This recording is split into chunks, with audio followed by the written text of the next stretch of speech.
वो तो ये ज्ञापन हमारी तरफ से राजस्थान सरकार को भेजा जाएगा। हमारे स्तर से इसकी कोई कार्रवाई नहीं की जाएगी। जो भी होगा राजस्थान सरकार के स्तर से होगा। ग्राम पंचायत को नगरपालिका बनाने पर विरोध, मुख्यमंत्री के नाम तहसीलदार को सौंपा ज्ञापन।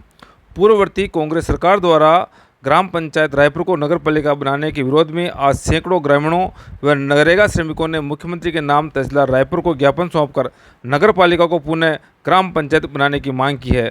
ग्रामीणों का कहना है कि नगरपालिका बनाने से सैकड़ों नरेगा श्रमिकों का रोजगार छिन गया तथा जनसंख्या की दृष्टि से भी जो स्तर है वो ग्राम पंचायत का ही है।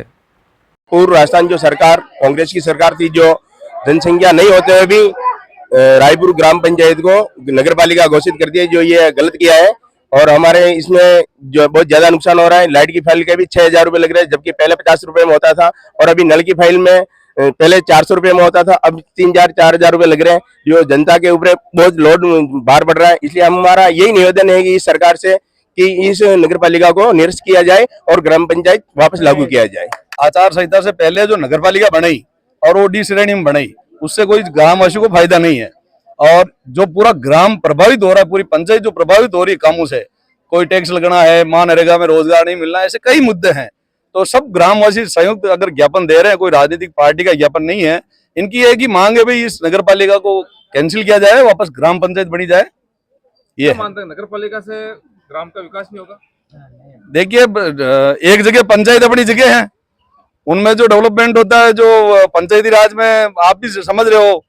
और नगरपालिका तो एक सिस्टम से चलती है, जो चेयरमैन के हाथ में भी कुछ नहीं रहता है, ये मान लो अधिकारी के हाथ में रहता है। तो जनप्रतिनिधि के हाथ में जैसे सरपंच है, तो जनता को डायरेक्ट राहत दे सकता है।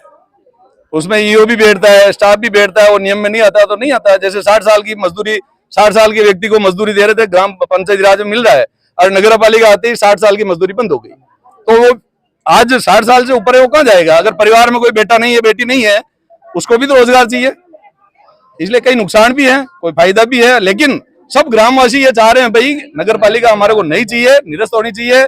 इस पे हम भी सहमत है। तहसीलदार जी को कहा इनकी भावना को मुख्यमंत्री जी के पास पहुंचाएं और इनका जो भी हो, जो हक दें इनको, और ग्राम पंचायत में कन्वर्ट कराए। बिना ग्रामवासियों की सहमति के बिना, किसी भी तरह के जनमत को जाने बिना अचानक नगरपालिका में तब्दील करके ग्राम पंचायत को नगरपालिका बना दिया, जिससे मेरे गांव के कई हित मारे गए। जैसे मनरेगा, जैसे जमीन रजिस्ट्री, जैसे ऐसे कई हित जिनसे मेरे गांव के लोगों को फायदा मिलना था। नगरपालिका बनने के बाद में विशेष तौर से हमारे महानरेगा में जो महिलाएं जाती थी, उनका नगरपालिका के अंदर आने से महानरेगा से नाम कट गया, जिससे उनकी रोजी रोटी पर संकट आ गया। मेरा यही निवेदन है कि जो भौगोलिक परिस्थिति के अनुरूप, जनसंख्या के अनुरूप किसी भी तरीके से मेरा गांव रायपुर नगरपालिका की स्थिति में फिट नहीं बैठता है। जन भावना को देखते हुए, सभी के हित को देखते हुए मेरी वर्तमान सरकार से यही निवेदन है कि रायपुर ग्रामवासियों की भावना के अनुरूप पुणे नगरपालिका को ग्राम पंचायत में तब्दील करके राहत प्रदान करावें।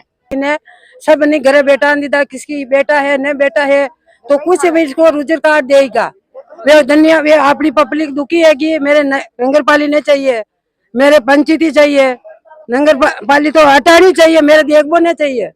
क्या करे ये तो बारिश बराबर है, ने कोई करे खेता में निमजे बापड़े देन की जा रही, घना थोड़ा कमा रही। तो ये नगरपालिका को चालू ही नहीं है, ये बंद कर दी थी आने लुगाई ने लेडीज को। मेरा नाम नौसी भाई। ये नगरपालिका में नहीं देखबो चाहिए, नहीं हूं नहीं कराना आप, तो फिर बाद में मैं तहसील में धरना दूंगा। रायपुर को बंद करूंगा, रायपुर को बंद करूंगा, धरना दूंगा। घर घर में लकड़ी लेके लेडीज को साथ में लेके बंद करूंगा।